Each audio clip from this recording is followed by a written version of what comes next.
سچے دوست خوشیوں میں زینت اور پریشانیوں میں سہارا ہوتے ہیں۔ کسی پر بھروسہ کرنا ہے تو مکمل بھروسہ کرو، یا تمہیں ایک اچھا دوست ملے گا، نہیں تو ایک سبق ضرور ملے گا۔ عورت کا جہاد شوہر کے ساتھ اچھی زندگی بسر کرنا ہے۔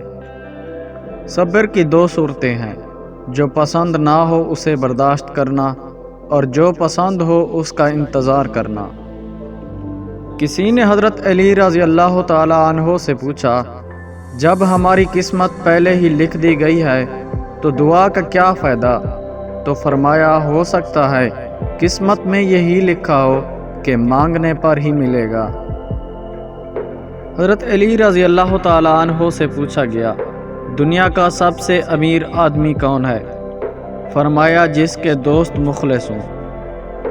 وہ کام کرو جو تمہارا دل کہتا ہے، دنیا کی تنقید سے نہ تم ایسے بچ سکتے ہو نہ ویسے۔ جو برے وقت کو بھی مسکرا کر گزار دے، کوئی ان کا کچھ نہیں بگاڑ سکتا۔ دو آدمیوں سے ہمیشہ ہوشیار رہو، ایک وہ جو تم میں وہ عیب بتائے جو تم میں نہیں، دوسرا وہ جو تم میں وہ خوبی بتائے جو تم میں نہیں ہے۔ اگر آپ کو یہ ویڈیو پسند آئی ہے تو ہمارے چینل کو سبسکرائب کریں، ویڈیو کو لائک کریں۔ شکریہ۔